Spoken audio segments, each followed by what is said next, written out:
There is a secret thought, a warped belief, hiding in hearts like an unseen reef, that God's love is a license for sin, that Jesus' cross makes his justice obsolete.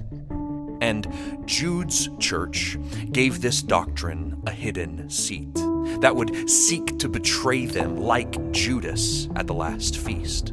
The teaching hid within the gospel Jude had preached, for Jesus proved just how far God's mercy would reach when he poured out his blood for the betrayers, the vile, and the least. He showed just how deep and extreme his sacrifice of love would be as he poured out forgiveness for those drunk on their own passions and sensualities. Jesus' cross proved that he would go to those most deserving of punishment and offer them grace to freely drink. This is where the hidden belief would hide, inside God's astonishing mercy. It would say that since Jesus forgives our immorality so thoroughly, there's really no need for a moral authority. Since Jesus poured out the wine of his blood for any sin we could think of, then we might as well enjoy it fully and drink up.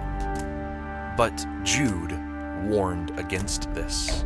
God's love is not a license for licentiousness. Forgiveness does not justify excessiveness.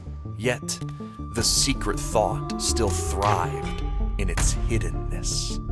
Within Jude's church, this teaching created a faction that spread this belief in its old cloaked fashion. Since Jesus poured out grace to cover the worst of our actions, doesn't that mean we are free to follow our passions? Surely he doesn't care, or has taken care, of whatever we choose to do here in our bodies. Surely his love will overlook any of our sins and sensualities. But when Jude heard news of this hidden forgery, he responded with a letter full of Old Testament stories to remind his church of God's moral authority.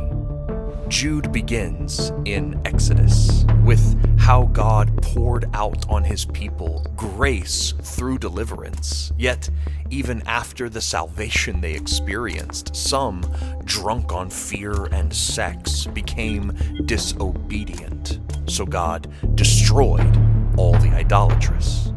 Next, in Genesis, Jude proves that no one is outside God's moral rule. For even the angels, when they pursued sensuality with women and procreation through their wombs, God subjected even them to eternal chains and unending doom. Jude then turns to the story of Sodom's destruction, how the people became like animals given over to their passions. Yet, what they found was not that they were filled with freedom. Instead, they drank the cup of punishment.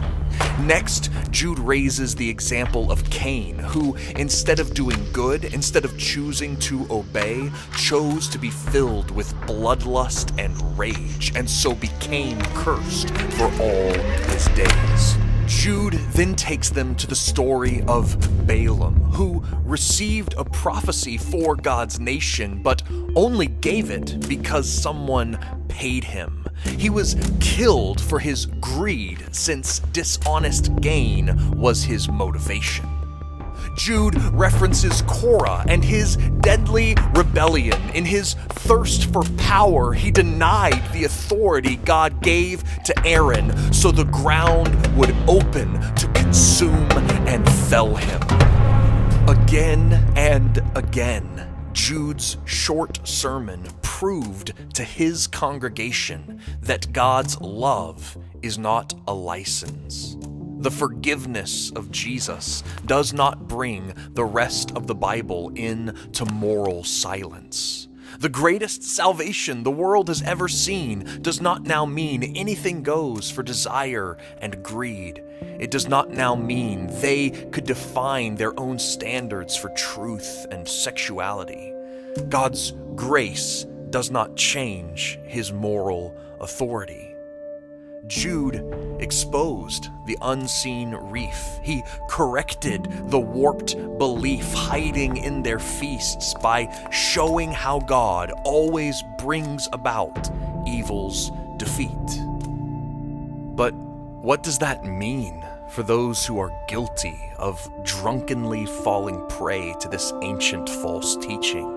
What hope is available for those whose passions have made them act less like a human and more like an animal? Jude ends his letter by telling his church how to treat the guilty, even the most abominable. He tells them to have mercy, to pursue them, to snatch them from the flames. He tells them how they can be saved.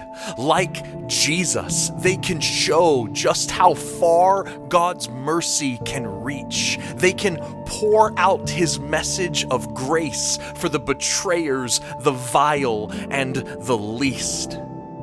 And we can do the same.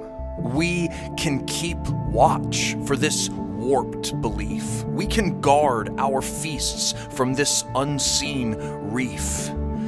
And when we find it, we know just how to treat the betrayers, the vile, and the least.